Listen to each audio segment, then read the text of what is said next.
In the land of Arolia, two brothers waged a bitter battle over the inheritance of their late father, the king of Argos. Achilles emerged victorious, securing the throne, while his defeated brother, Medusa, was forced into exile. Despite his newfound power, King Achilles faced a troubling problem. He had no male heir to continue his lineage. His only child was the beautiful princess Danae. Seeking answers, the desperate king consulted the oracle, only to receive a grim prophecy. He would never have a son, and worse, his future grandson was destined to bring about his demise. Fear consumed Achilles, and paranoia set in. Determined to prevent the prophecy from unfolding, he forbade any man from approaching Danae. His obsession grew until he locked his daughter away in a windowless tower within his palace, isolating her from the world. Lonely and desperate, Danae prayed fervently to the gods. From the heights of Olympus, Zeus heard her sorrowful pleas. Enchanted by the mortal princess, he decided to visit her. One day, as Danae stood beneath the skylight of her prison, a golden rain descended upon her. Zeus himself, choosing this divine form to unite with the young woman. Soon, Danae gave birth to a son, Perseus. When Achilles learned of the child, he flew into a rage. Convinced that his brother Medusa had fathered the boy to claim the throne, the king resolved to eliminate them both. Declaring his daughter a traitor, he placed Danae and her newborn son into a wooden chest and cast them into the sea, hoping the ocean would claim their lives. But fate had other plans. At Zeus's request, Poseidon guided their ark to the shores of Seriphos, where a humble fisherman named Dictys discovered them. He took them in, raising Perseus as his own. Under Dictys' care, Perseus grew into a strong and courageous young man. One day, a grand feast was held at the royal palace, and Dictys, along with Danae and Perseus, received an invitation. The king, Polydectes, was instantly captivated by Danae's beauty, but noticed that her protective son never left her side. Seizing the opportunity, the king devised a plan to remove Perseus. During the banquet, guests presented lavish gifts, fine jewelry, luxurious fabrics, and priceless treasures. But Perseus, a mere fisherman, had nothing of great value to offer. Instead, he made a bold declaration: "I have no riches to give, but if it pleases you, I shall bring you the head of the monstrous Medusa." Seeing this as the perfect chance to rid himself of the young man, Polydectes accepted. "If you speak the truth, then prove it. Bring me her head as a trophy." Perseus, aware of his divine heritage as the son of Zeus, felt a deep sense of destiny and accepted the challenge. Determined to fulfill his promise, Perseus set out in search of Medusa, the dreaded Gorgon. He journeyed across Greece, but found no trace of the creature. Fortunately, the gods favored him, and Hermes, the messenger god, intervened. Hermes warned him that skill and bravery alone would not be enough. Perseus needed divine tools to succeed. These sacred items were guarded by the northern nymphs, but their location was known only to the Greek, three ancient witches who shared a single eye. Guided by Hermes, Perseus traveled to the witches' lair. In the dimly lit cave, he watched as the three crones passed their single eye between them. Seizing the moment, he snatched it from their hands. The Greek, now blind, pleaded for its return. Perseus, knowing they had no choice, bargained with them. "I will return your eye only if you reveal where the nymphs are hidden." Powerless against his demand, the Greek agreed. Satisfied, Perseus returned the eye and set off to meet the nymphs. Upon his arrival in Hyperborea, the land where the sun never sets, the nymphs welcomed the hero with honor, recognizing him as the son of Zeus. They gifted him 3 vital items: winged sandals, much like those of Hermes, Hades' sacred helmet, which granted invisibility, and a magical satchel to carry his prize. Athena, the warrior goddess and Perseus's half-sister, also came to his aid. She presented him with the powerful Aegis shield, which once belonged to Zeus. With these divine gifts, Perseus was finally ready to face the Gorgon. As Perseus approached Medusa's lair, he found the remains of countless warriors turned to stone. He quickly realized he could not look directly at the creature without suffering the same fate. Using the invisibility of Hades' helmet, he slipped past Medusa's slumbering sisters, Stheno and Euryale. But Medusa sensed an intruder. She hissed, her serpentine locks writhing in warning. Perseus dared not meet her gaze. Instead, he used Athena's shield as a mirror, guiding himself by the creature's reflection. As he crept closer, he accidentally dislodged a rock, alerting Medusa. She fired an arrow, knocking off his helmet and leaving him exposed. With incredible reflexes, Perseus blocked the next attack with his shield. At that moment, inspiration struck. He would use the reflection to aim his strike. As Medusa advanced, he waited patiently. Then, with one precise swing, he severed her head. The monstrous Gorgon was defeated. From Medusa's lifeless body, two creatures emerged: Chrysaor, a warrior with a golden sword, and Pegasus, the majestic winged horse, both offspring of Medusa and Poseidon. Securing Medusa's head in the enchanted satchel, Perseus set off for home. But his journey was far from over. While flying over North Africa, Perseus encountered Atlas, the Titan condemned by Zeus to hold up the heavens. Weary from his quest, Perseus sought shelter in the Titan's land, claiming he had accomplished the impossible, slaying Medusa. Atlas scoffed at the claim, refusing the hero refuge. In response, Perseus revealed Medusa's severed head.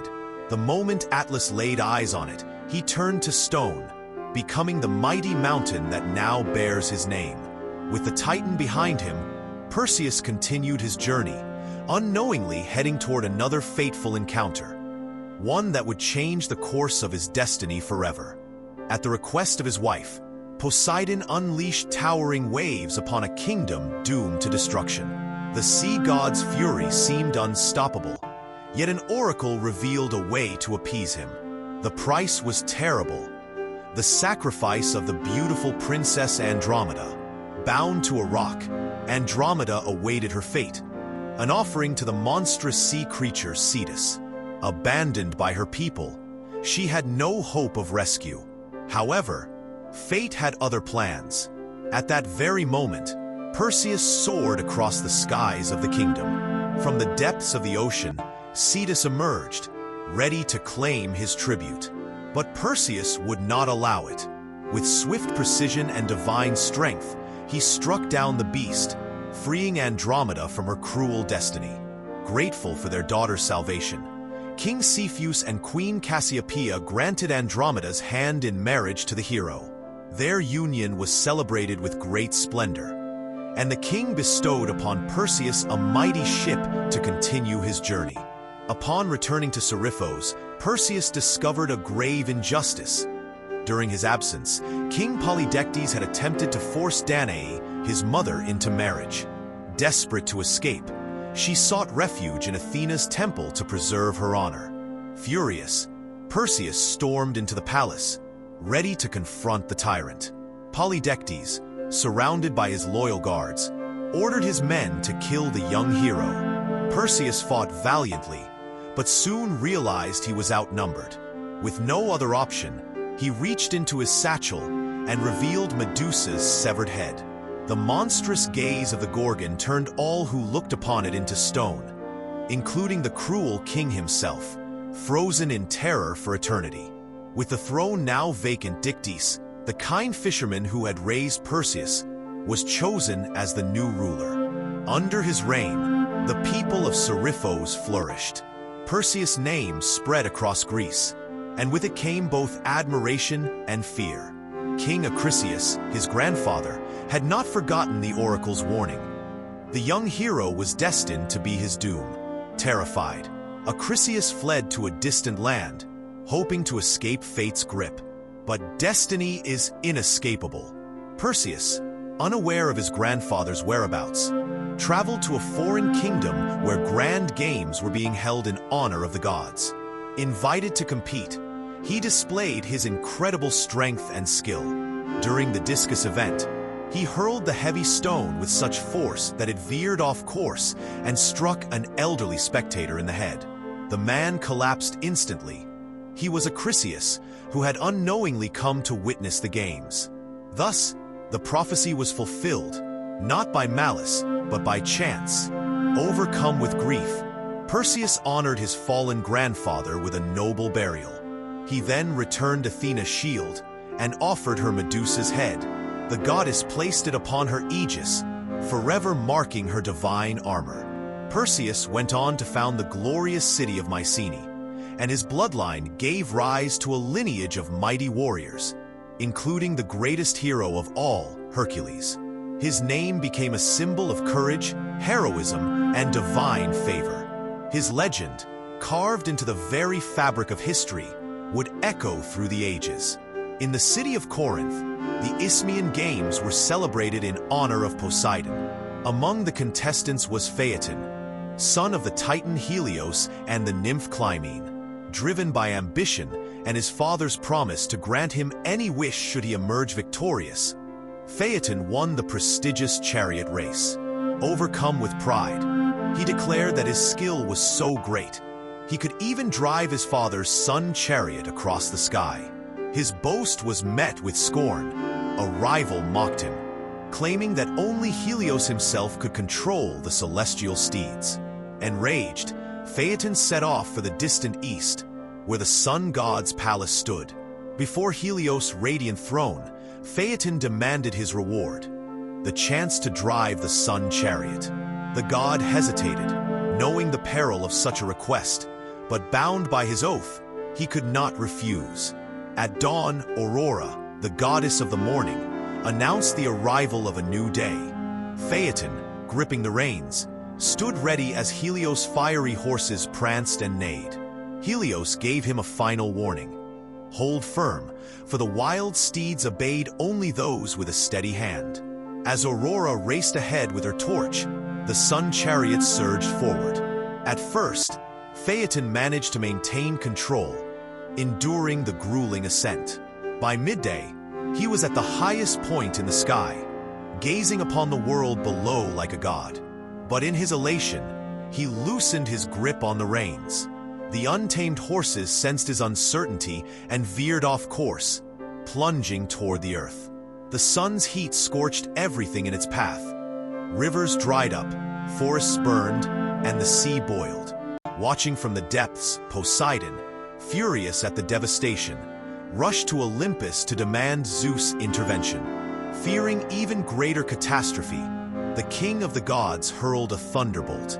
Struck in an instant, Phaeton fell from the sky, his body plummeting like a dying star. He crashed into the river Eridanus, where the morning nymphs buried him. The scars of his reckless journey remained. Land once lush was left barren and lifeless. To this day, the land he scorched is known as the Sahara Desert. Hera searched Olympus for Zeus, but found no trace of him. Suspicious of her husband's notorious infidelities, she scoured the mortal realm. Her gaze fell upon a dark cloud covering the river Inachus. Beneath it, Zeus was with his latest lover, the princess Io. Sensing danger, Io pleaded with Zeus. In a desperate attempt to conceal their affair, he transformed her into a dazzling white cow. Feigning innocence, Hera approached and, admiring the creature's beauty, demanded it as a gift. Trapped, Zeus had no choice but to comply. The goddess entrusted Io to Argus, a monstrous guardian with 100 eyes, ordering him to keep constant watch. Even in sleep, some of Argus' eyes remained open, ensuring Io's captivity. Zeus, unwilling to abandon his beloved, sent Hermes to free her. Disguising himself as a shepherd, Hermes played a soothing melody on his flute, lulling Argus into a deep sleep. The moment the last eye shut, the god struck, slaying the beast. Hera, furious at her servant's death, honored Argus by placing his eyes upon the feathers of the peacock. But she was not finished with Io. Summoning the Furies, she sent a swarm of tormenting flies to hound the nymph relentlessly.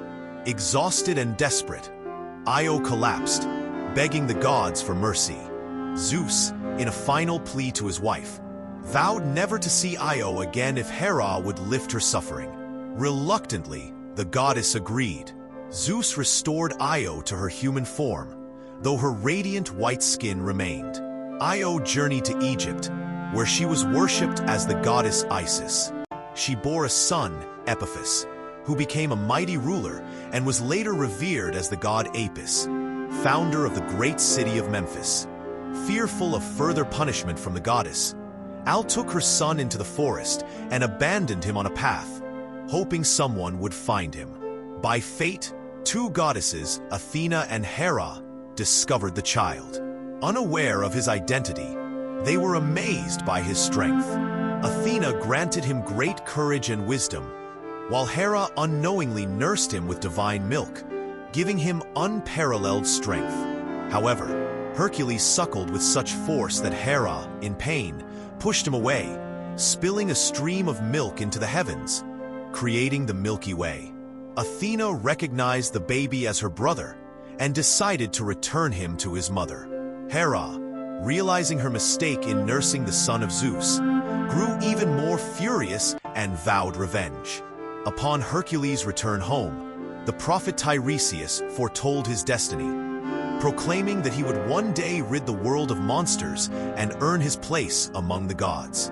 From an early age, Hercules showed signs of greatness, but fate demanded he endure severe trials. He lived under the rule of King Eurystheus, his cousin, who had seized the throne due to Hera's interference. Though frustrated, Hercules obeyed him until the king assigned him his first labors. Uncertain, Hercules sought guidance from the Oracle of Delphi, who revealed that each task he completed would diminish Eurystheus' power and increase his own glory. Hercules had hoped the oracle would free him from serving his cousin, but instead, it pushed him toward his trials. Seizing the moment, Hera planted madness in his mind. Caught in hallucinations, Hercules believed he was fighting monstrous enemies, only to later awaken to a horrifying reality. His wife, Megara, and their children lay dead by his own hand. Devastated, Hercules exiled himself, falling into deep despair. While wandering, he was discovered by Theseus, a great admirer of his. Offering support, Theseus helped Hercules find purpose again. Time healed his sorrow, and Hercules decided to return to Mycenae to serve Eurystheus, hoping to cleanse himself of his past sins. However, Eurystheus, fearing his powerful cousin might someday claim the throne, assigned him an impossible task. Hercules was to slay a monstrous lion terrorizing the forests of Nemea. This beast, rumored to be the offspring of Typhon and Echidna, had an indestructible hide, making it impervious to weapons. Armed with his bow, arrows, and a club, Hercules searched the Nemean forest for the lion. He eventually tracked it to a cave littered with bones. As he entered, the beast let out a roar so powerful it would paralyze an ordinary man. But Hercules was no ordinary man. He shot an arrow at the lion's head, but it merely bounced off. Realizing weapons were useless, he faced the beast in direct combat. The two clashed fiercely. The lion struck with its claws, wounding Hercules, but he refused to give in.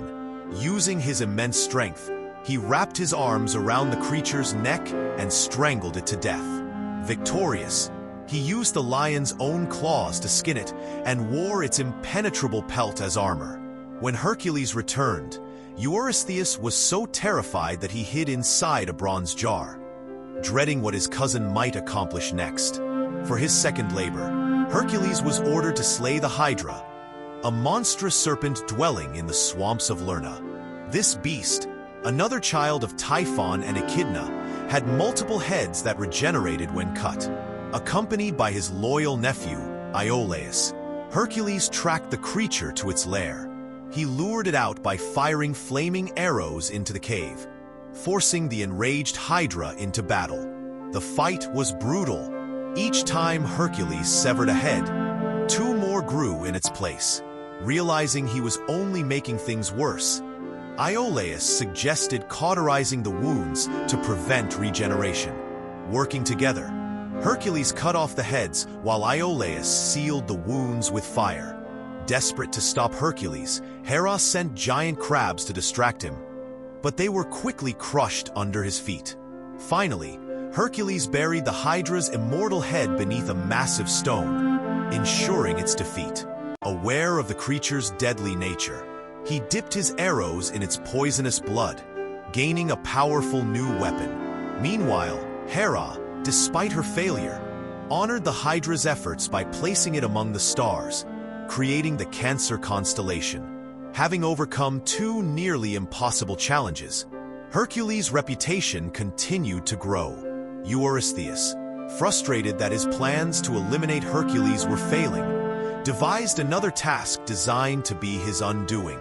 This time, Hercules was to capture two powerful creatures alive: the Ceryneian hind and the Erymanthian boar. The Ceryneian hind was no ordinary animal. It had golden antlers and hooves of iron, belonging to Artemis herself. Capturing it seemed impossible, as it was swifter than any hunter. Hercules pursued the hind for over a year before finally wounding its leg with an arrow, allowing him to catch it. When Artemis appeared, furious at his actions, Hercules explained his divine mission. Seeing his sincerity, she allowed him to take the hind, as long as he promised to return it. Hercules then set out to capture the Erymanthian boar, a colossal beast of unmatched strength. Rather than using brute force, he devised a clever strategy. He chased the boar into deep snow, exhausting it until it collapsed. Once weakened, he tied it up and carried it back to Mycenae. Upon seeing the captured creatures, Eurystheus was once again filled with fear. Hiding in his bronze jar, he realized that Hercules would not be defeated so easily. Desperate to humiliate his rival, Eurystheus devised a labor meant to degrade him, cleaning the massive stables of King Augeas in a single day. These stables, filled with years of filth, seemed impossible to clean. Eurystheus hoped that Hercules would either refuse or fail, tarnishing his honor. However, Hercules accepted the task without hesitation. Instead of shoveling the waste, he used his intelligence, diverting two rivers to wash the filth away effortlessly. Augeas, unwilling to uphold their agreement, refused to reward him, leading Hercules to take revenge later. With each labor, Hercules only grew stronger, inching closer to his ultimate destiny, achieving glory and securing his place among the gods. Hercules had been assigned the daunting task of cleaning King Augeas' massive stables in just one day. These stables had been neglected for years, accumulating a staggering amount of filth.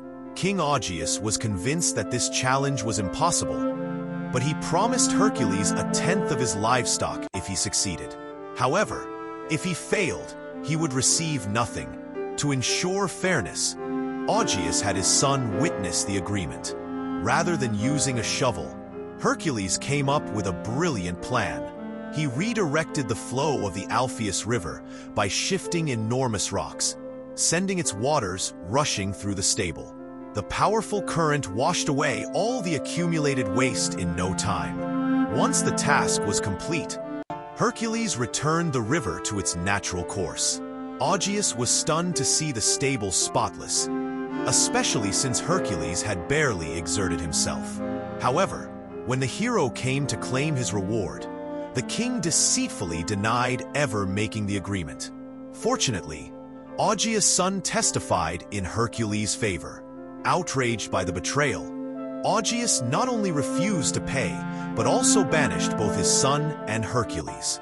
Furious, the hero gathered an army from Thebes, overthrew the king, and placed the honorable prince on the throne. With this, another one of Hercules' legendary labors was completed. After completing the stable cleaning task, Hercules traveled to Arcadia to confront the Stymphalian birds, gigantic, flesh-eating creatures with iron beaks and metallic feathers that terrorized the area near Lake Stymphalus. Upon arriving at the lake, Hercules was shocked by their sheer numbers. These fearsome birds attacked by flinging their razor-sharp feathers like deadly projectiles. Recognizing that brute force alone wouldn't be enough, Hercules sought the guidance of Athena. The goddess of wisdom gifted him a special instrument crafted by Hephaestus. When played, the instrument produced a deafening sound that startled the birds, causing them to take flight in panic. As they scattered, Hercules shot down many of them using arrows dipped in the Hydra's poisonous blood. His next challenge took him to the island of Crete, where he was tasked with capturing the powerful Cretan bull. This bull, originally intended to be sacrificed to Poseidon, had been spared by King Minos, which enraged the sea god. In retaliation, Poseidon cursed the bull with uncontrollable fury, causing it to wreak havoc. The beast was also the father of the infamous Minotaur. When Hercules confronted the bull, it fought fiercely, but it was no match for Zeus' mighty son. The hero seized it by the horns, wrestled it to the ground, and subdued it. He then transported the bull back to Mycenae, where King Eurystheus, terrified by the sight of the beast, quickly released it. The bull continued to roam Greece, causing chaos. For his eighth labor, Hercules traveled to Thrace to capture the man-eating Mares of Diomedes, the brutal son of Ares. Diomedes ruled the Bistonians, a fierce and ruthless people. His infamous horses, bound with iron chains, were fed not with oats, but with the flesh of unsuspecting travelers who wandered into his territory. When Hercules and his companions arrived, they were ambushed by Diomedes and his men. However, the hero easily defeated them. As punishment for his cruelty, Hercules cast Diomedes into the very stables where his Mares were kept. The savage beasts devoured their former master, and with their hunger sated, they became manageable. While securing the Mares, Hercules left his companion, Abderus, in charge of them. However, upon returning, he found his friend had been killed and partially eaten by the horses. Stricken with grief, he buried Abderus and declared that a city would be founded in his honor, Abdera. After completing the mission, Hercules took the Mares back to King Eurystheus, who later dedicated them to Hera. It was said that these extraordinary horses had descendants that included Bucephalus, the legendary steed of Alexander the Great. Hercules then set out on his ninth labor, retrieving the enchanted girdle of Hippolyta, the queen of the Amazons. The spoiled daughter of King Eurystheus desired this belt as a gift, so the king sent Hercules to retrieve it by any means necessary. The Amazons, known for their unmatched warrior skills, were not easily intimidated. However, when Hercules arrived, Hippolyta was impressed by his presence and willingly agreed to hand over the girdle.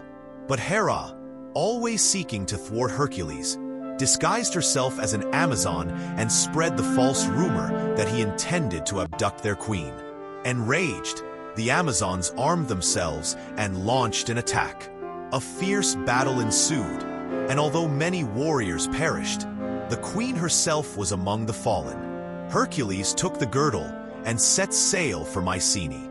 On his way back, he passed through Troy, where he discovered the city in distress. King Laomedon was being punished for failing to pay Poseidon and Apollo for building Troy's magnificent walls. As retribution, his daughter was to be sacrificed to a monstrous sea creature. The king promised Hercules a reward if he saved her. The hero battled and vanquished the beast with ease, but Laomedon, true to his deceitful nature, refused to uphold his end of the bargain and banished Hercules from the city. Before leaving, the hero swore vengeance. Returning to Mycenae, Hercules delivered the Amazon queen's girdle to the king's daughter.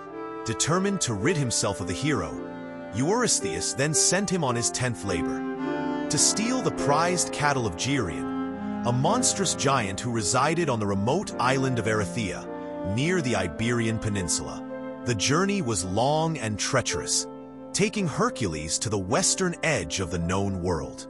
When he encountered a massive mountain range blocking his path, he used his immense strength to split it in two, forming what would later be known as the Pillars of Hercules, modern-day Strait of Gibraltar. Upon reaching the island, he first had to face Orthrus, Geryon's ferocious two-headed watchdog and brother of Cerberus. Hercules easily overpowered the beast with his club. Stealthily, he began leading the cattle away, but Geryon soon realized what was happening and launched a furious attack. The battle was intense, with Hercules struggling against the giant's overwhelming strength. However, recognizing that Hera was bolstering Geryon's power, he used one of his poisoned arrows to wound the goddess, forcing her to retreat. With another poisoned arrow, he struck Geryon, who perished in agony. Victorious, Hercules gathered the cattle and set off for Greece. His next labor took him on a quest for the golden apples of the Hesperides. These sacred apples grew on a tree gifted to Hera by Gaia as a wedding present. The tree was carefully tended by the Hesperides and guarded by the fearsome dragon, Ladon. During his journey, Hercules encountered Prometheus, who was bound to a rock as punishment for stealing fire from the gods. Every day, a giant eagle feasted on his liver, which regenerated overnight. Hercules, believing the Titan had suffered enough, slew the eagle with his bow and broke Prometheus' chains. Grateful, Prometheus advised Hercules not to fight the dragon, but to seek out Atlas instead. Continuing on, Hercules met Atlas, the mighty Titan condemned to bear the weight of the heavens for eternity. Atlas had once fought against Zeus in the Titanomachy, and was now suffering the consequences of his rebellion. Atlas, the father of the Hesperides, offered to fetch the golden apples for Hercules under one condition. Hercules had to hold up the celestial sphere in his place. Hercules agreed, using his immense strength to bear the weight of the heavens. Atlas departed and later returned with the apples, but instead of handing them over, he declared that he would personally deliver them to King Eurystheus, leaving Hercules trapped under the weight of the sky forever. Realizing he had been tricked, Hercules devised a clever plan. He flattered Atlas, pretending to be grateful and requesting only a small favor before Atlas left. He asked the Titan to briefly take back the celestial sphere so that he could adjust his lion skin cloak for better comfort. Atlas, accustomed to the burden, agreed without suspicion. The moment Atlas took the sphere, Hercules swiftly picked up the apples and walked away, never to return. Upon reaching Mycenae with the apples, Hercules was celebrated as a hero by the people. However, the jealous King Eurystheus was still determined to rid himself of the mighty demigod. He devised one final impossible task. Hercules was to journey into the underworld and bring back Cerberus, the monstrous three-headed hound that guarded the gates of Hades. Having completed 11 seemingly impossible labors, Hercules had become beloved by the people, who admired him for ridding the world of many terrifying creatures.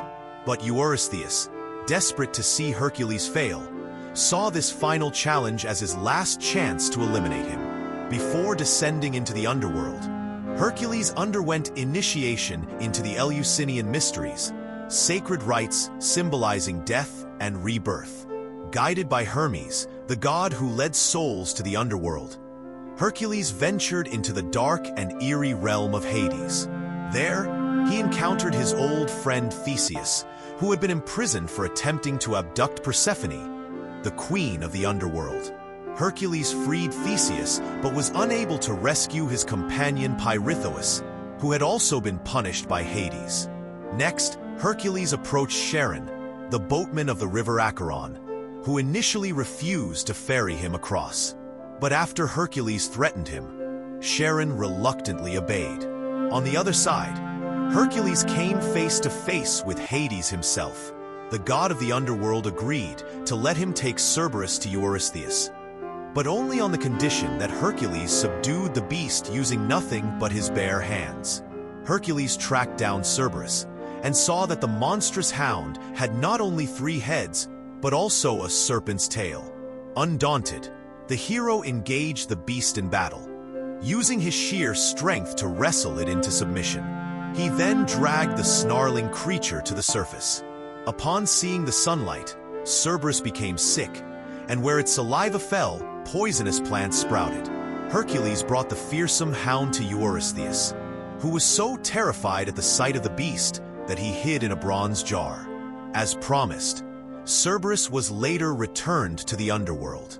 With this final labor completed, Hercules had triumphed over every challenge thrown at him. Eurystheus, realizing he could not rid himself of the demigod, finally released Hercules from his obligations. Having achieved immense glory, Hercules was hailed as a savior of mankind. Yet, his journey was far from over. More trials and legendary adventures awaited him before he would ultimately claim his place among the gods. Meanwhile, Dionysus, the god of wine, traveled across the world, teaching men how to cultivate vines and produce wine. One day, as he wandered along the seashore, a group of pirates spotted him. Seeing his regal appearance and fine purple robes, they assumed he was a wealthy prince and seized him, believing they could demand a large ransom. Dionysus did not resist as they tied him to the mast of their ship. However, to the pirates' shock, every knot they tied mysteriously unraveled. An old helmsman, realizing they had captured a divine being, warned the captain to release him, but the warning was ignored. Growing weary of their insolence, Dionysus decided to reveal his divine power. The wind ceased, making the ship's sails useless, and when the pirates tried to row, their oars transformed into thick vines. Miraculously, wine began to rain from the sky. As the terrified sailors watched, Dionysus' eyes blazed like fire, and a leopard suddenly appeared on the ship, roaring menacingly. Panic-stricken, the pirates leaped into the sea, but instead of drowning, they transformed into dolphins. Only the old helmsman was spared for his wisdom and respect for the gods. This is how Dionysus turned a band of ruthless pirates into the playful dolphins that now roam the seas. Clytie, a beautiful nymph, had fallen deeply in love with Helios, the sun god. However, Helios did not return her affections and eventually abandoned her. Heartbroken, Clytie spent her days gazing at the sky, following the sun's path as it moved across the heavens. She neither ate nor drank, slowly wasting away.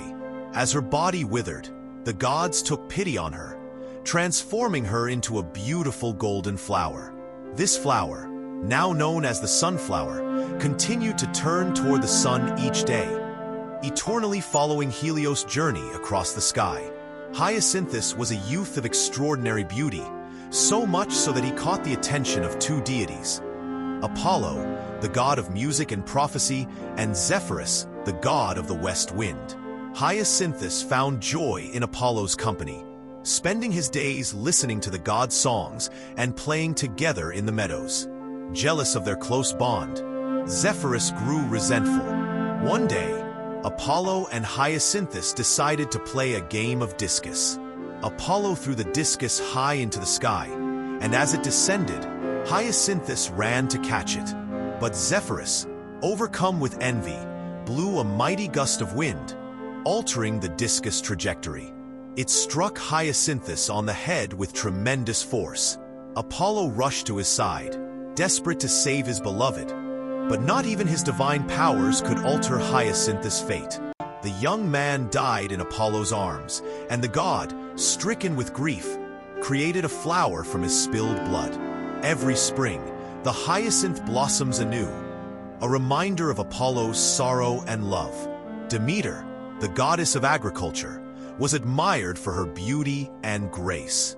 Her allure captivated Poseidon, the god of the sea, who relentlessly pursued her. In an attempt to escape him, Demeter transformed into a mare. However, Poseidon, the lord of horses, took the form of a stallion and forced himself upon her. From this unwanted union, two offspring were born: Arion, a divine horse, and Despoina, a daughter whom Demeter rejected. While Demeter lavished love upon her other daughter, Persephone, she ignored Despoina, who grew up resentful of her mother's neglect. When Persephone descended into the underworld, Demeter mourned and abandoned her duties, allowing famine to spread. Seizing the opportunity, Despoina unleashed her own power, covering the land in frost, ruining crops and freezing rivers. Despite her cold nature, Despoina found companionship in Boreas, the god of the north wind. When Persephone returned each spring, she discovered her once vibrant flowers destroyed by Despoina's icy wrath. This marked the first meeting between the two sisters, opposites in nature but destined to coexist. Despite their differences, they formed an unbreakable bond, and thus the eternal cycle of winter and spring began. The daughter of Zeus and Hera, she was a goddess tied to household tasks. One of her duties was serving as a cupbearer at the grand feasts on Mount Olympus. She poured the nectar of immortality for the gods. But one day, fate took a turn. She tripped and spilled the precious nectar. The other gods burst into laughter, unable to hold it back. Zeus, however, was far from amused. He chose to remove the goddess of youth from her role. Hera, her mother, disapproved of this demotion from handling nectar and ambrosia. She cautioned Zeus against replacing her with one of his lovers. Zeus promised Hera that no woman would take the young goddess's place. Running out of options, he began observing the men, searching for a worthy replacement. Then he spotted Ganymede, a prince of Troy, tending to the royal sheep. Ganymede possessed a striking, almost heavenly beauty. Perhaps no mortal had ever been so stunning. Zeus decided that such a remarkable figure didn't belong among humans. His presence would enhance the divine home of the gods. Transforming into an eagle, the supreme god swooped down to earth to take the beautiful Ganymede. The eagle quietly glided above the young man before descending. With a swift grasp, it caught him off guard. The splendid youth was lifted gently by the sacred bird toward Mount Olympus. Ganymede stood before the Olympian gods. They were struck by the charm of this mere mortal. Zeus introduced him as the new cupbearer, replacing the former goddess in the heavenly dining duties. Ganymede was tasked with serving nectar and ambrosia to the gods. He also received the gift of eternal life, preserving his youthful allure forever. The gods held him in high esteem, appreciating the fine service he offered. Only Hera, however, harbored resentment toward the cupbearer. She envied the time Zeus spent with the handsome youth. Yet Hera wasn't the only one upset. The king and queen of Troy mourned their son's sudden absence. To ease their sorrow, Zeus formed the constellation Aquarius, shaped like young Ganymede. As they gazed at the stars, his parents understood their son held an honored spot among the gods of Olympus. Kairos is a respected Greek deity, distinct from Cronus, the god of time. Kairos represents the perfect moment or the right opportunity. This is why he's also known as the god of chances. The ancient Greeks believed everything had its proper time to occur. However, they thought major possibilities came rarely and could slip away fast. Kairos had a long lock of hair on top, while the rest of his head was bald. Because of this, the Greeks felt that when he brought a great chance, you had to grab it quickly. If you hesitated, the moment would pass, and the opportunity would be gone forever. Atalanta is a celebrated figure from Greek mythology. As a baby, her father, who wanted only sons, left her in a forest. The infant was at the mercy of wild animals, facing a grim fate. Yet, in an unexpected twist, a bear took her in and raised her alongside its cubs. Hunters later found the young girl and decided to care for her. From early on, Atalanta displayed a natural skill for hunting.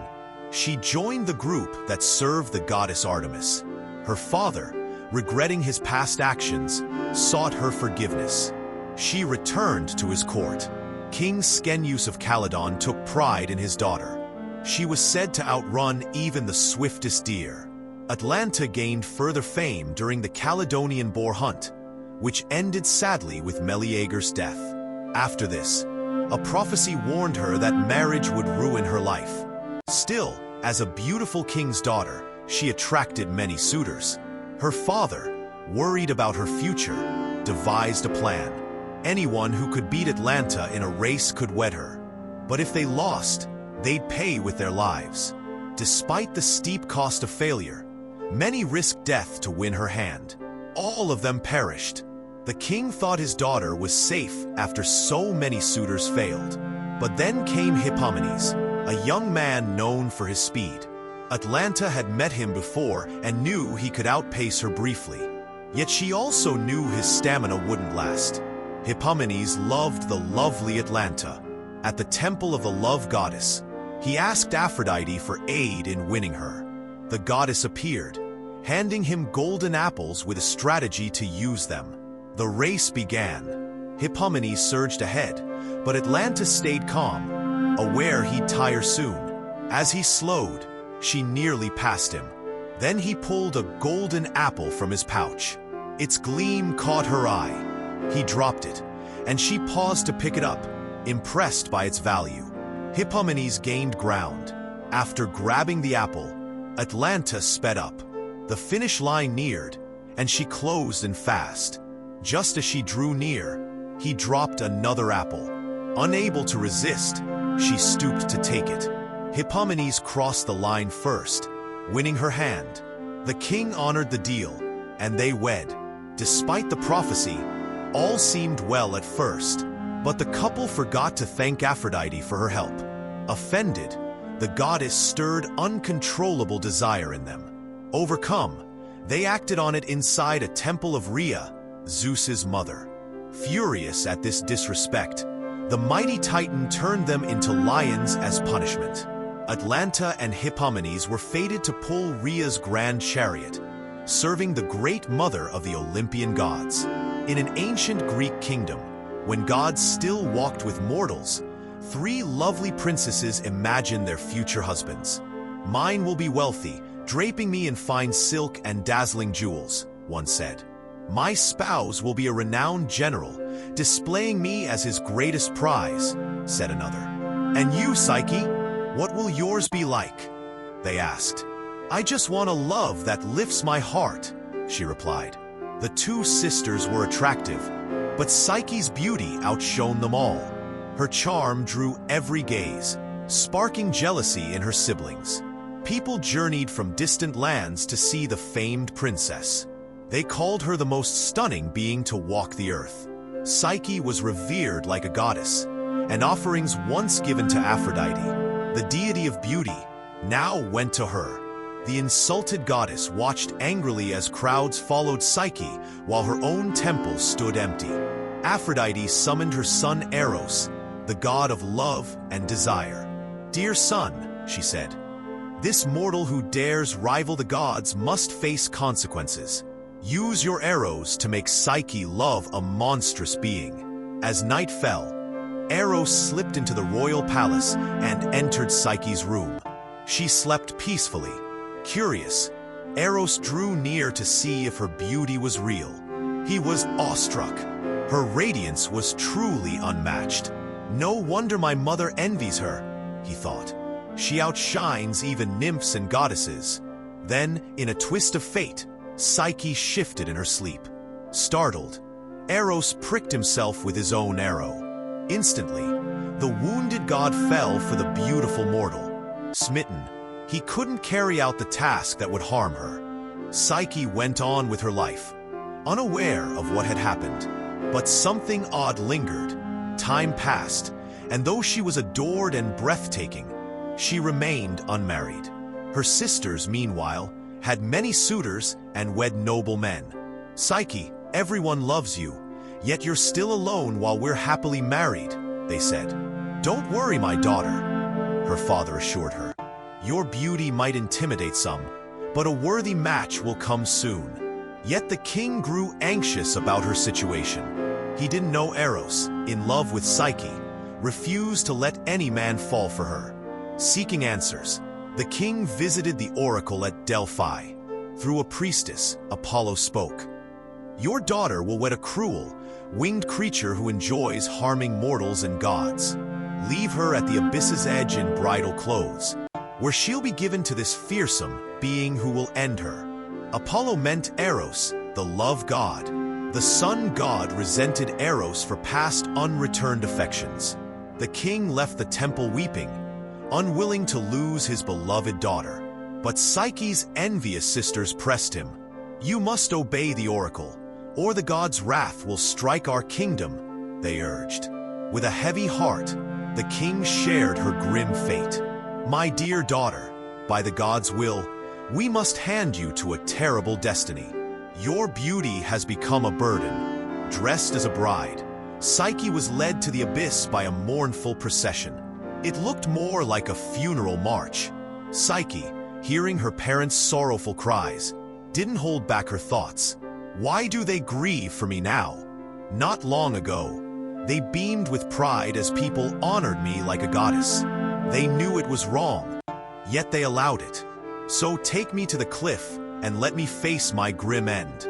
Psyche was left alone at the edge of the abyss, awaiting her fearsome husband. Then a gentle wind began to lift her into the air. This breeze was Zephyr, the west wind god. The princess floated upward, carried toward her unknown future. After Zephyr whisked her away, Psyche opened her eyes in a peaceful place. Flowers bloomed all around, and a sweet fragrance filled the air. A stunning palace of pure white marble rose from the scenery. Psyche climbed the steps to its entrance, amazed by the riches surrounding her.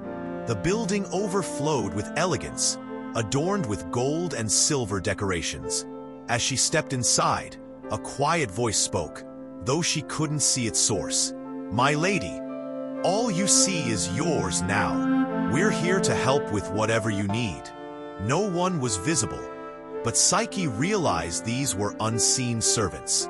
They assisted her with bathing, served her meals, and performed lovely songs. Now head to your room and wait for our master's arrival, the voices instructed. What's he like? Psyche asked. Some call him a monster, they replied. He's not cruel, just unpredictable. In her room, Psyche waited anxiously for what was to come. Night fell, cloaking the sky under Nyx, the goddess of darkness. The room was pitch black, hiding all shapes. Then Psyche sensed something slip through the window. She felt her new husband's breath near her neck. Tense and uncertain, she braced herself. Yet, to her surprise, the night brought deep joy. Her husband treated her with tenderness and care. When morning came, he was gone. The darkness had kept his face hidden. Psyche spent the day exploring her new home, wondering when she'd meet this mystery again. Night returned, and she awaited him. They shared countless evenings of love. One night, Psyche's curiosity stirred. My love, why do you stay in the shadows? I'd like to see who you truly are. Isn't our bond enough? He replied. I only ask that you don't look at me in the dark. We're partners. I didn't mean to upset you, she said. Psyche respected his wish and dropped the matter. Time went on, and though she was content, she longed for her family. My husband, I miss my relatives so much. It pains me that they think I'm lost. Please let me see them. Eros, her husband, agreed. He reasoned that if she chose to return after visiting, it would prove her love was true.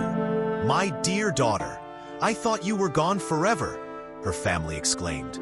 They were shocked to see Psyche alive, returning in triumph, adorned with dazzling jewels like a wealthy queen. How's life with your hidden husband? They asked. It's wonderful, she said. He's kind and does all he can to make me happy. Her envious sisters doubted her tale as she handed out splendid gifts. Everything about her is too perfect, they muttered. I don't believe it's all that great. You don't have to trust me, Psyche said. Come see for yourselves. Zephyr carried Psyche and her sisters to the divine palace. There, they saw her words were true, but it only fueled their jealousy. The spiteful sisters schemed to ruin her happiness. "It all seems perfect," they said. "But remember the oracle's words. You wed a beast who'll bring your doom. When he's asleep, take a blade, light a lamp, and after seeing the creature, slit his throat." They left, planting doubt in Psyche's mind. That night, with her husband asleep beside her, she grabbed a knife and lit a lamp. Approaching the bed, she saw not a monster, but a youth of godly beauty. Drawn closer, she admired his stunning features, certain he was divine. Then a drop of hot oil slipped from the lamp, striking Eros's chest. He jolted awake, startled by the burn, and saw Psyche with a knife. "How could you be so foolish? Is this how you repay my care? Thinking I'm a beast and aiming to kill me? Forgive me, my love," she pleaded. "I was wrong, but we can fix this. I asked one thing, and you couldn't do it. Now you'll never see me again." Eros flew out the window. Psyche lunged after him, but fell to the ground. Her injuries were minor, but her heart shattered. When her sisters heard of Psyche's return, they rushed to the cliff, hoping Zephyr would carry them too. The wind blew, and they leapt into it, but Zephyr let them drop to their deaths. Heartbroken Psyche began serving at Demeter's temple. She worked diligently, yet her thoughts stayed on her lost love. Demeter took pity on her. "Poor Psyche, I feel for your suffering. Here's my advice. Go to Aphrodite's temple, offer yourself humbly, and seek her mercy. It might soften her anger and help you reclaim your love." How could I ignore such wise counsel? Psyche thought. She went to the temple of the love goddess, unsure of her reception by her former mother-in-law. Aphrodite greeted her with cold suspicion. "What's the most deceitful creature on earth doing here?" "I bow before the goddess of love," Psyche said, "offering my service to earn forgiveness. Think I'll pardon you easily after you stole my praise and harmed my son? Your atonement will be harsh, with tasks that might cost your life. I'll do anything for even a slim chance to win your grace and my love," Psyche replied. Aphrodite gave her grueling tasks. First, Psyche had to sort a jumbled pile of different grains in the barn, a job that would challenge even Hercules. Eros, watching secretly, sent ants to aid her. She finished swiftly, infuriating Aphrodite. "I don't know how you did that so fast, but the next won't be easy." Psyche was then told to fetch golden wool from fierce sheep that craved human flesh. As the sheep passed a thorny path, their wool snagged on the bushes. Psyche gathered the strands left behind and presented them to the goddess. "Well done," Aphrodite said. "But it's not over." Next, she demanded water from the Styx River's source atop a mountain. An impossible feat. Zeus sent his eagle to collect it for Psyche, completing another task. "You've managed these with divine help," Aphrodite admitted. "But the next will test you alone. Your trouble has dulled my beauty. Go to Hades' realm. Ask Queen Persephone to fill this box with beauty to restore me, and then I'll forgive you and bless your reunion with my son." Psyche saw death nearing, thinking suicide was her only way into the underworld. As she prepared to leap from a tower, a ghostly voice spoke. "There's another path. I'll guide you past Charon the ferryman and Cerberus, the three-headed dog. But never open the box when you return." Following the voice, she found a cave to the underworld. After a long descent, she reached the Acheron River and met Charon. "I serve Aphrodite and seek Queen Persephone," she said, paying him 2 coins. She crossed to Hades' domain and approached the rulers. "What's a mortal doing here?" they asked. "I'm on Aphrodite's errand, asking Persephone to fill this box with beauty to renew her glow." Persephone returned the now heavy box. On her way out, Psyche faced Cerberus. Guided by the voice, she offered barley and honey bread laced with a sedative. The dog slept, and she continued. Crossing back with Charon, she glimpsed her weary reflection in the water. Climbing to the surface, nearly done, she thought. This box brims with beauty. Taking a little won't hurt. Just a small amount for myself, Psyche thought. Then, when I reunite with my love, I'll shine with beauty for him. She opened the box, and a dark mist poured out. As Psyche breathed it in, she grew faint, her strength slipping away. Eros sensed something was wrong with his beloved and rushed to her side. When he found her, she was icy cold, like a lifeless body. Thanatos, the personification of death, stood nearby. Using his powers, Eros drew the deadly mist from Psyche's form and sealed it back in the box. She stirred awake in his arms. "My love," she said, "I feel I can finally gaze into your eyes without fear of losing you." They shared a deep, heartfelt kiss. Eros told Psyche to complete her task by delivering the box to Aphrodite. Meanwhile, the love god soared to Mount Olympus. There, he pleaded with Zeus to persuade Aphrodite to approve their union. Eros then guided Psyche to the divine mountain, where all the gods awaited her. Zeus himself, with Aphrodite's consent, handed her nectar and ambrosia, the sacred foods granting eternal life. "Psyche, your journey was rough," Zeus declared, "but you finished your quest.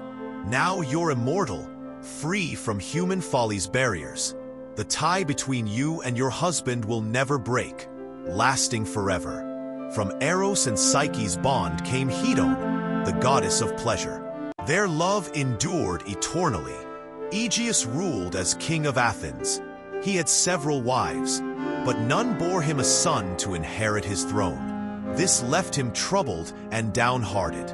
Seeking guidance, he traveled to the Oracle of Delphi, a place where Greeks sought answers to all kinds of questions. He asked the Pythia, Apollo's priestess who foretold the future, how he could have a male heir. As usual, her response was vague and puzzling. Aegeus couldn't unravel its meaning. Disappointed, the king headed back to Athens without the clarity he sought. On his journey home, he stopped at the palace of Pythius, the wise king of treason and an old friend.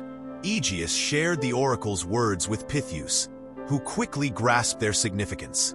He understood that Aegeus would father a child with the first woman he encountered on his return. Armed with this insight, Pythius got his guest drunk and arranged for his daughter, Aethra, to lie with Aegeus.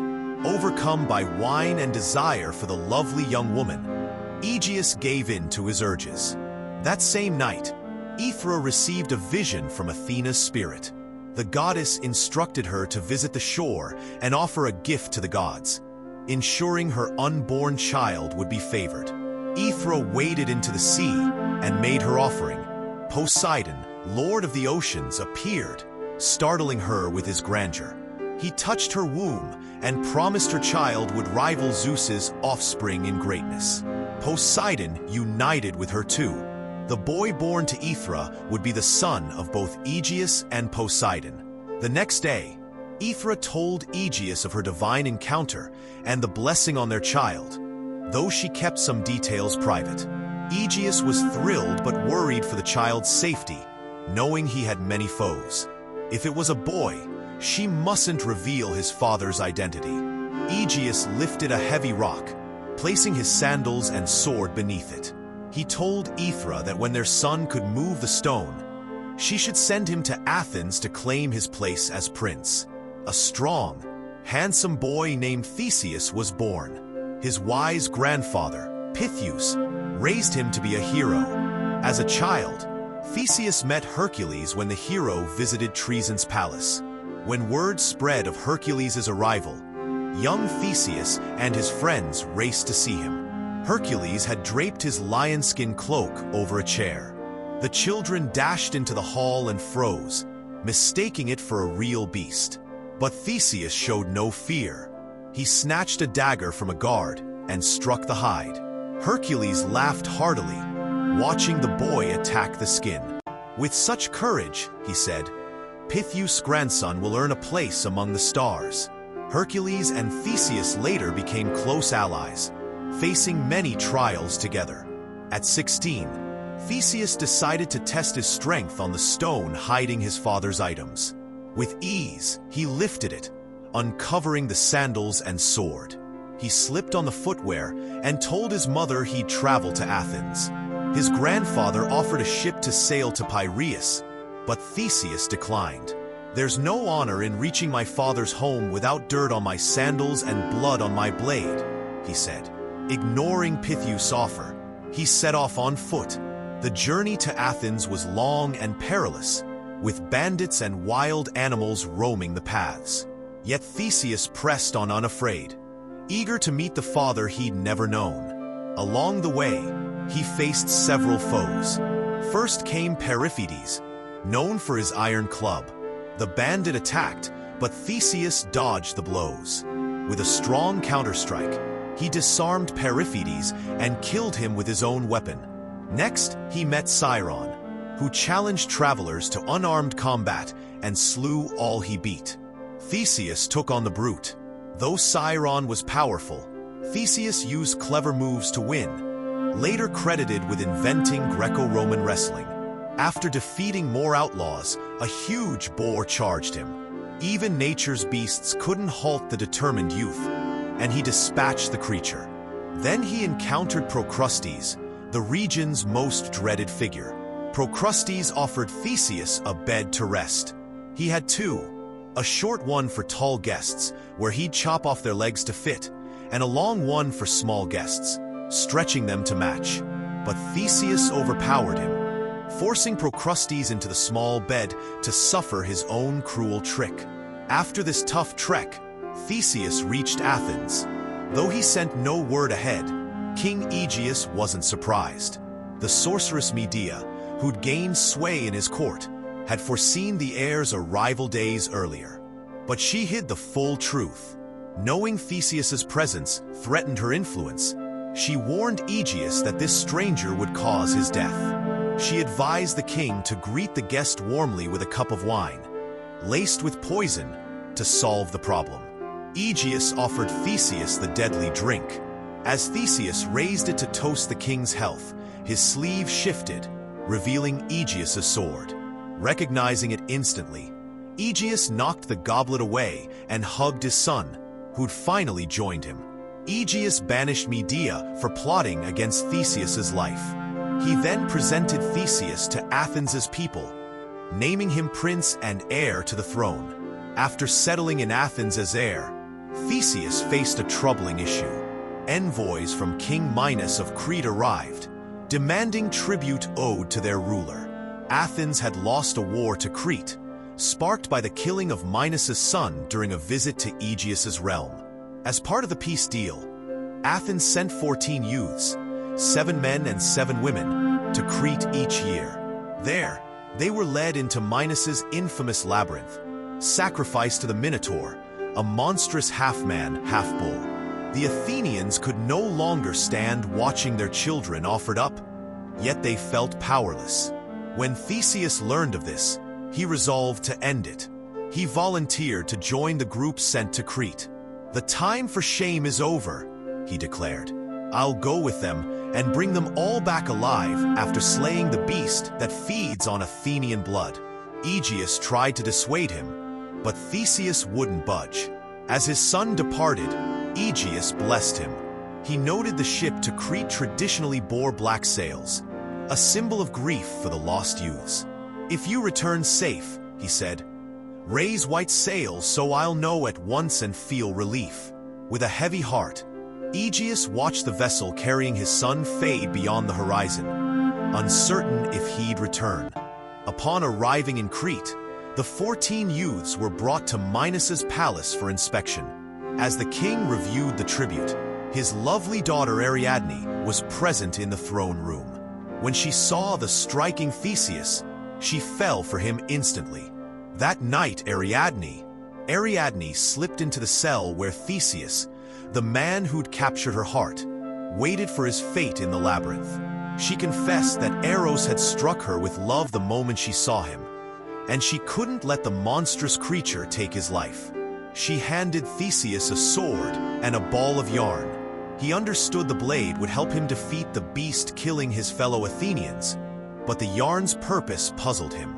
Ariadne explained it would guide him out of the maze after he slew the monster. The next day, they parted as Theseus set out to face his destiny. She held one end of the yarn as he entered the labyrinth with the other youths. A trail of thread unrolled behind him. The maze was shadowy and eerie, tension thick in the air. At times, they heard the beast's grunts. Blood marked the walls and floor, but bold Theseus was certain his wouldn't join it. The Minotaur lunged in a sudden attack, aiming to end him. Theseus, quick on his feet, evaded its strikes. With a single, precise blow, he felled the wicked creature. He saved most of his companions, and they followed the yarn's path to escape. Ariadne met him outside, tears in her eyes. They kissed deeply and headed to the port, where a ship awaited to flee Crete. On the voyage, their bond grew stronger. But one night, Dionysus, the wine god, appeared to Theseus, demanding he end their romance. Ariadne was fated for him. Honoring the gods, Theseus left her on Naxos Island. The heartbroken princess watched him sail away, yet her destiny with the ecstasy god awaited. Theseus, grieving the split, forgot to raise the white sails his father had requested. King Aegeus, anxiously awaiting his son, saw the black sails and felt his heart sink. He leapt from the cliffs into the sea, now called the Aegean in his memory. A wave of sorrow hit Attica. What should have been a victorious homecoming turned somber, but the people hailed Theseus. He'd slain the fearsome Minotaur and now led Athens. Theseus became a legendary Greek hero, his long rule filled with triumphs and trials, his deeds etched among the stars. A queen bee visited Mount Olympus to honor Zeus, bringing honeycombs of rare quality as a gift. Zeus, delighted by her offering, offered to grant her a wish. She explained that her honey was highly prized, and she wanted a weapon to punish thieves. Zeus gave bees their sharp stings, but cautioned her. Using it would cost her life. He noted that those who seek vengeance and wish harm receive harm in return. Lamia, a mythical creature from Greek lore, was a fearsome serpent-tailed woman who terrified ancient people by attacking and eating children in her path. But she wasn't always this way. Once, she was a stunning queen, daughter of Poseidon, ruling Libya. Her beauty caught Zeus's eye, and she became his lover, bearing him several children. This enraged Hera, Zeus's wife, who took brutal revenge.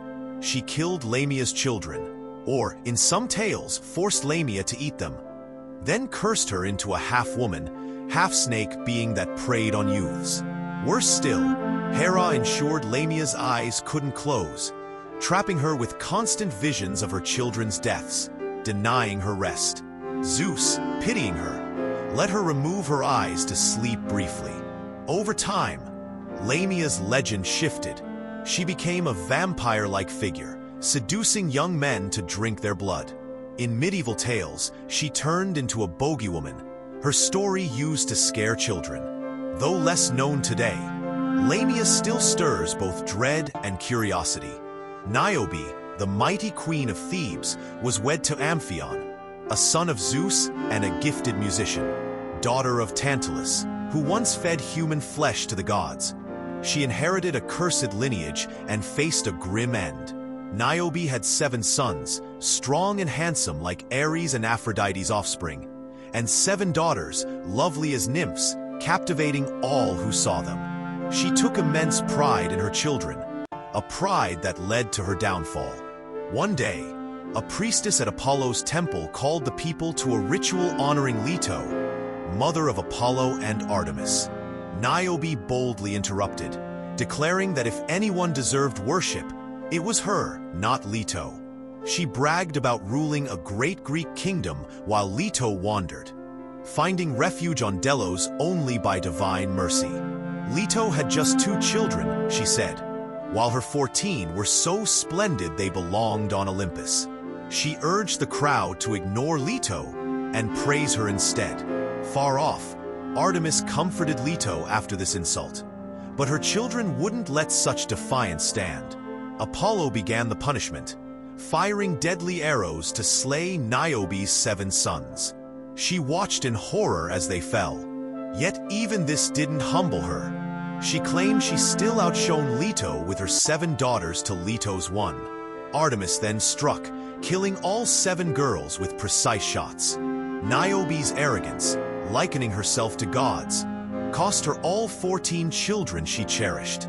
Legends say she turned to stone, tears streaming from it endlessly. Momus, the Greek embodiment of satire and son of Nyx, was known for his biting wit and harsh jabs.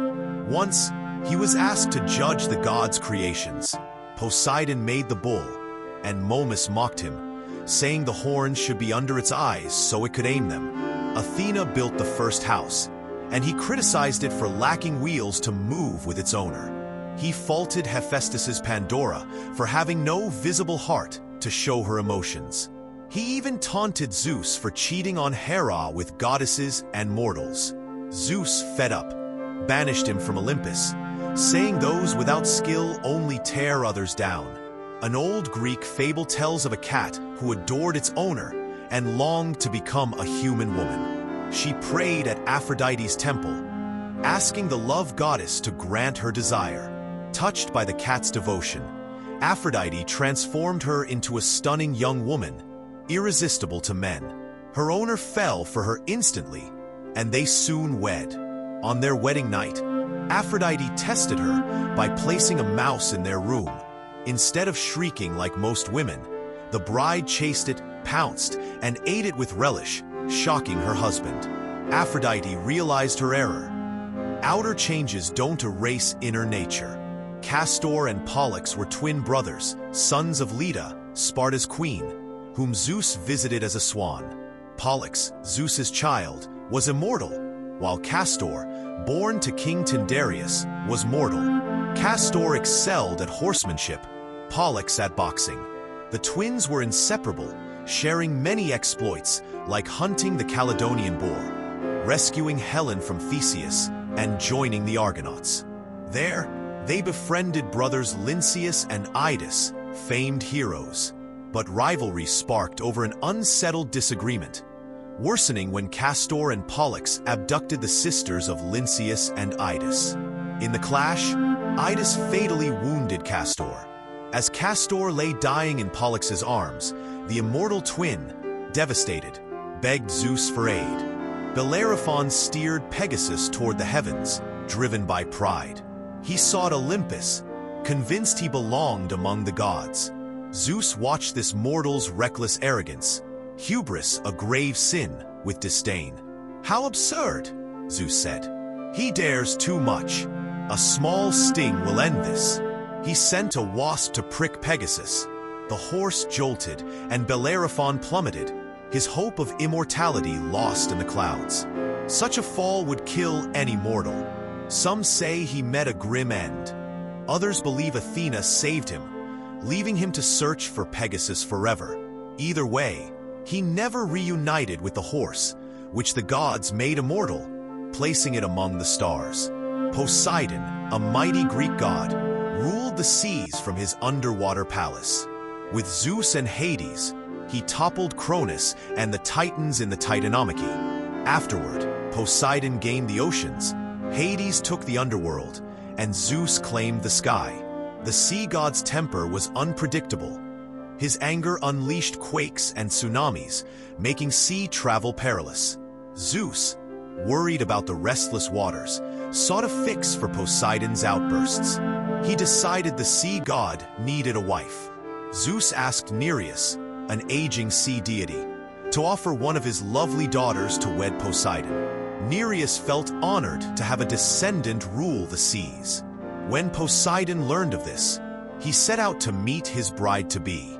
Nereus's daughters, the Nereids, were presented to him, stunning sea nymphs.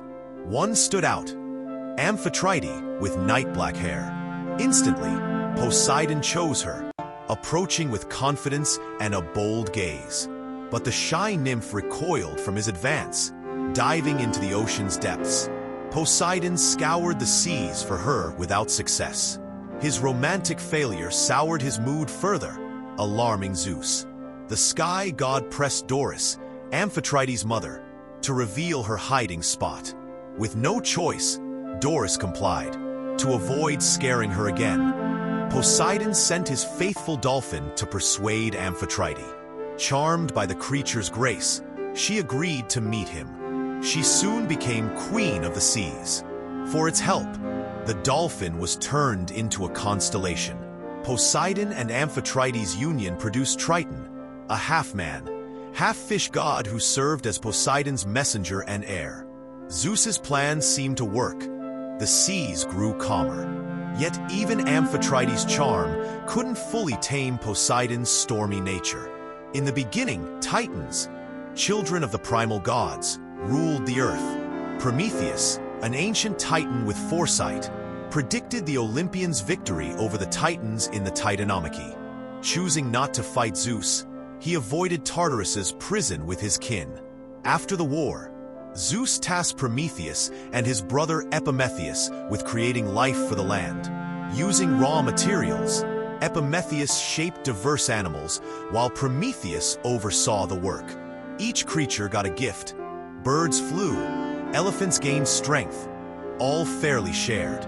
They saved humans for last, aiming for something unique. But after molding man from clay, they found no talents left. Prometheus showed his creation to Athena, who admired it and breathed divine life into it, birthing humanity. Still, Prometheus wasn't satisfied. Humans were just clever apes, living in caves, scavenging fruit, and fearing the dark. Athena suggested he give them fire. At dusk, Prometheus took a torch to Helios's chariot and lit it, passing fire to mankind. With it, humans forged tools and weapons, mastering nature. Pleased, Prometheus saw his creation thrive. Zeus ordered sacrifices to honor the gods, but Prometheus stepped in to protect humans. He cleverly tricked Zeus during a bull sacrifice, splitting it into two piles. A small one with prime meat hidden under skin, and a larger one of bones wrapped in fat to look appealing. Knowing Zeus's greed, Prometheus let him pick the bigger pile, leaving humans the better share. Furious at the deception, Zeus stripped fire from humanity.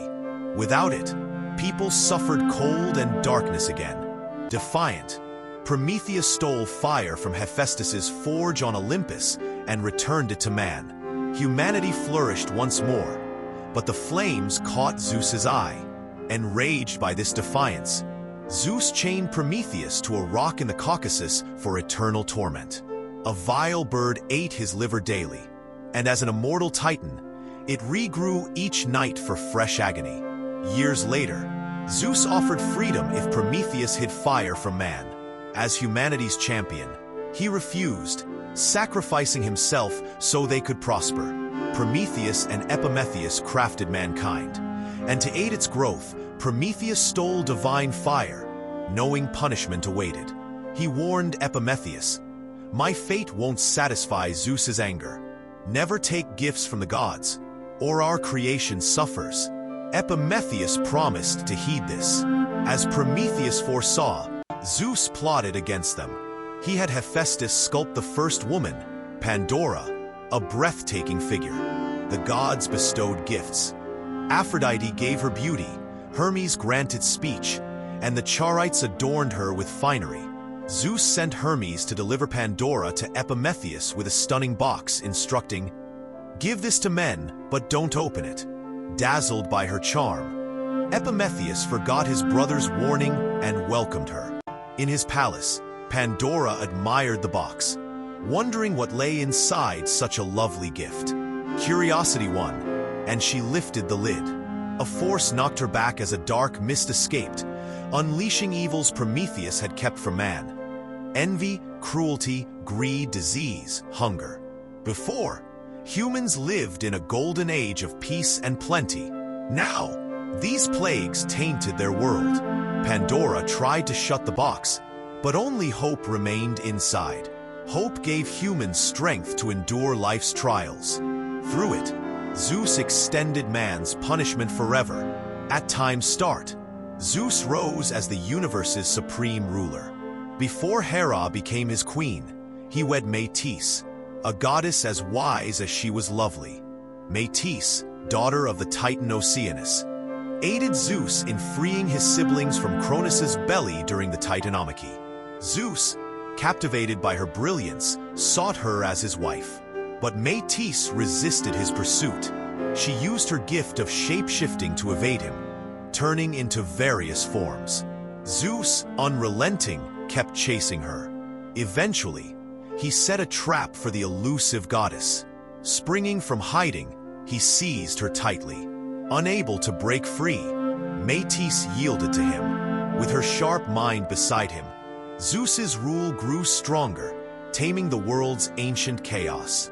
Yet during a visit to Gaia, the Earth goddess, a dire warning emerged. Gaia foretold that Medusa would bear 2 children, a daughter matching Zeus's wisdom and strength, and a son who'd surpass and overthrow him. Haunted by the fates of his father Cronus and grandfather Uranus, both dethroned by sons, Zeus acted. He asked Medusa to become a water droplet to show her powers. When she did, he swallowed her, preventing the birth of his rival. Absorbing her gifts, Zeus became wiser and calmer. Unbeknownst to him, Medusa was already pregnant. Time passed, and headaches plagued him, growing unbearable. Desperate, he ordered his skull split open. Prometheus struck with an axe, and a blinding light poured out. From Zeus's forehead emerged Athena, fully grown in armor, inheriting her mother's intellect. Zeus beamed with pride at this fierce goddess of wisdom and defensive war. Destined to clash with Ares, the war god, Medusa stayed within Zeus, and the prophecy's second child never came. Athena, brave and just, became Zeus's favored daughter, seen by many as his rightful heir. The Garden of the Hesperides, a stunning earthly paradise, was home to Hera before she met Zeus. The thunder god fell for her, but Hera, aware of his roving ways, spurned him. Undeterred, Zeus hatched a plan. He turned into a cuckoo bird and summoned a downpour. Soaked and shivering, the bird won Hera's pity. She warmed it against her chest, and Zeus seized the moment to unite with her. Afterward, they planned a grand wedding, inviting all deities. Hermes was tasked with delivering the invites. Gods arrived, none daring to miss the cosmic ruler's union, except Chelone, a lazy nymph. Hermes, accountable for the guest list, investigated. Finding her napping, he asked why she skipped the event. "I was just leaving," she lied. Reassured, Hermes returned to the celebration. Chelone dozed longer, then ambled toward the party, moving slower than ever. Halfway there, she met returning guests, realized it was over, and went home to avoid wasted effort. As Hermes feared, Zeus and Hera blamed him for her absence. Furious at Chelone's disrespect, he revisited her, finding her floating lazily in her lagoon. "You love your home too much," he snapped. Lifting her house, he tossed it onto her. She emerged as a reptile, forever carrying her home as a turtle, her sluggishness unchanged. Hera, queen of the Olympians, was thrilled to be pregnant with Zeus's child. She dreamed of a beautiful son, heir to the heavenly throne. But when he was born, she recoiled. Hephaestus was hairy, rough, and soot-dark, uglier with every wail. "This isn't my son," she declared, hurling him from Olympus into the sea. He crashed hard but lived, though crippled with a limp. Thetis, a sea nymph, rescued him, growing fond of the child Hera rejected. On Lemnos, Hephaestus played with volcanoes, mastering metallurgy. He forged stunning weapons and jewelry with volcanic heat. Grown, he returned to Olympus with a golden throne for Hera. She shivered at his odd appearance, but softened at the gift. The throne was exquisite, yet when she sat, it trapped her. Only Hephaestus knew how to free her. He demanded respect and a place on Olympus. Ashamed, Hera agreed, and he released her. She began treating him fairly. Then Hephaestus stunned all by requesting Aphrodite, the loveliest goddess, as his wife. Zeus, seeing her beauty stir trouble among Olympians, approved the match without asking her, hoping to prevent strife. Hephaestus earned esteem as a skilled blacksmith, crafting Hermes' sandals, Achilles' armor, and Eros' bow, a true divine artist. High on Olympus, Hera raged upon learning Zeus had impregnated Leto. She banned Leto from birthing on solid ground. The pregnant goddess roamed, labor pains mounting, until she reached Delos, a floating island unbound by Hera's decree. There, she bore twins, Artemis first, then Apollo. Apollo, golden-haired, embodied the sun. Artemis, pale with dark hair, mirrored the moonlit night. When Hera heard of their birth, she unleashed the serpent Python to hunt and eat them. Leto fled across the world, shielding her infants from the pursuing beast. Thirsty, she reached a pond, but cruel peasants blocked her, muddying the water with their feet. Furious, Leto turned them into frogs, doomed to croak by the pond forever. The twins grew, and Zeus gifted them bows forged by Hephaestus. Artemis embraced hers, becoming the huntress goddess. Apollo, driven by vengeance, sought Python, which had tormented his mother. Zeus revealed its lair at Mount Parnassus's base, where it slept undisturbed. Apollo fired glowing arrows into the cave, rousing the serpent. It lunged, craving blood. His arrows ricocheted off its tough scales as he dodged its strikes. Steady and sure, Apollo loosed 2 arrows. One pierced its eye, the other its softer chest, striking the heart. Python roared in agony. A final shot through its mouth ended it. With Python dead, Apollo ordered a sacred temple built over its body. This site became the Oracle of Delphi, where Pythia priestesses delivered varied prophecies. In ancient Greece, in a region now called Attica, Cecrops ruled, a being born of the land, with a man's torso and a serpent's tail. Under him, his city thrived, encircled by seas vital for fishing and sustenance. Poseidon's worship flourished due to this reliance. The sea god wanted a city to exalt him and approached Cecrops' people. "Dedicate this city to me, Lord of the Seas," he said. "The ocean will be yours to command, your people unmatched at sea. Rename it Poseidonia for my blessing." He struck the earth with his trident, unleashing a saltwater spring. "Kneel here before sailing. It'll reveal if the waters are safe." A bright flash cut him off, revealing Athena, goddess of wisdom and strategy. She too sought to claim the city. "Choose me as your guardian," she told the stunned crowd. "And wisdom and beauty will thrive here like nowhere else. Arts and sciences will flourish." She thrust her spear into the ground, sprouting an olive tree. "This is my gift. Your dry land will bear its fruit for food, its oil for light and warmth." The people marveled. Cecrops, wary of offending either god, let the citizens vote. Men, tied to the sea, picked Poseidon. Women, tied to the land, favored Athena's gifts. With more women voting, Athena won. Poseidon, enraged, refused to accept it. "Only combat can settle this honorably. Face me with weapons," he challenged. Though mighty, he underestimated Athena, who stood fearless, ready to fight. Their clash began, but Zeus's lightning halted it. "This will be resolved on Olympus," he declared. On Mount Olympus, the gods gathered to decide the city's fate, with Zeus presiding. Male gods backed Poseidon. Goddesses supported Athena. Zeus stayed neutral, and Athena won by a single vote. The city, once Cecrops' domain, became Athens in her honor, crowned with a grand temple on the Acropolis. Poseidon's wrath made sea voyages treacherous for Athenians. Seeking relief, they consulted the Delphic oracle. The Pythia advised that punishing Athena's women would calm him. To appease Poseidon, Athenian women lost their voting rights.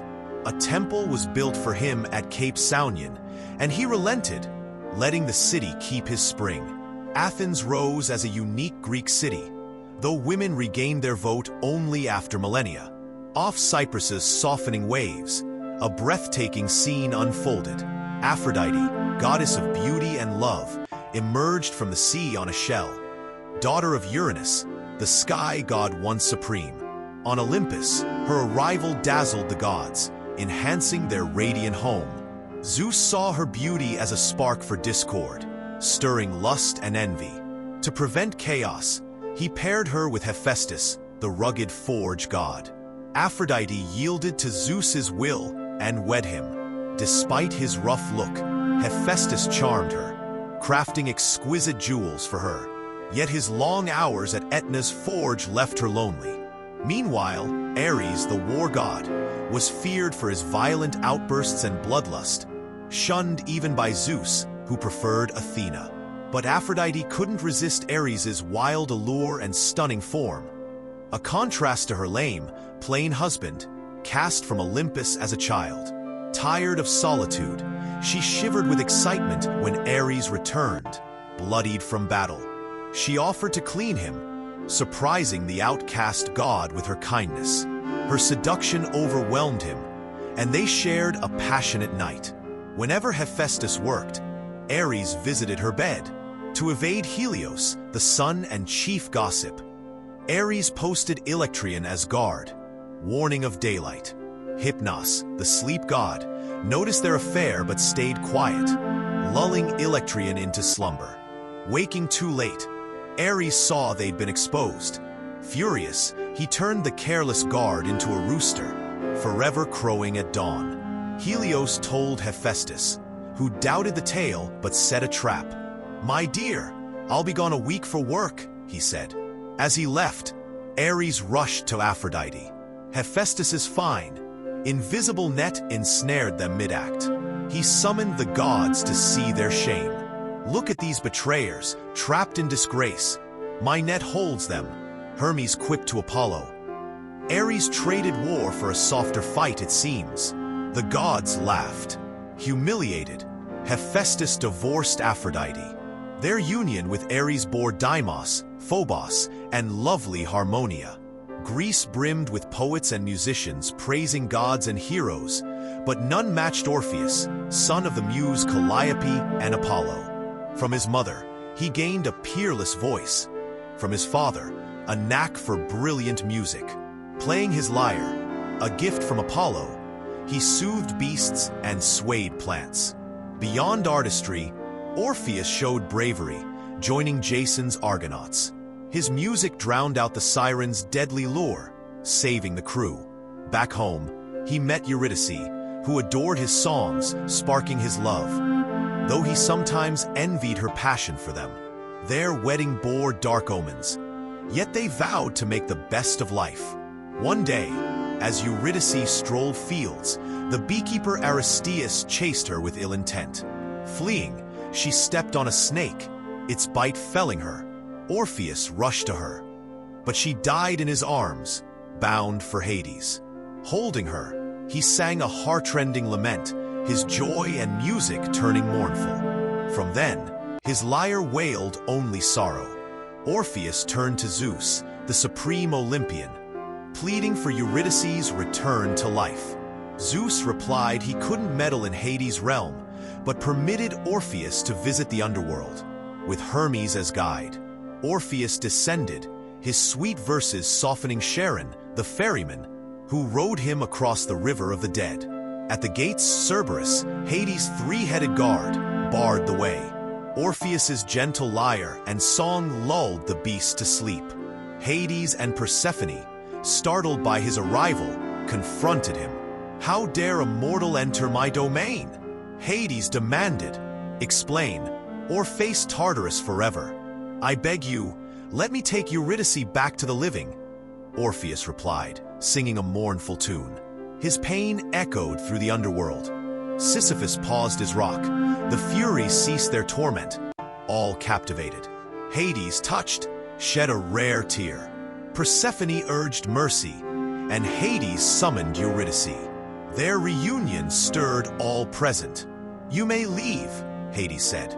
"But you walk ahead," she follows. "Don't look back, or she's lost again." A dim path opened to the surface. Orpheus led, anxious, unsure if Eurydice kept pace.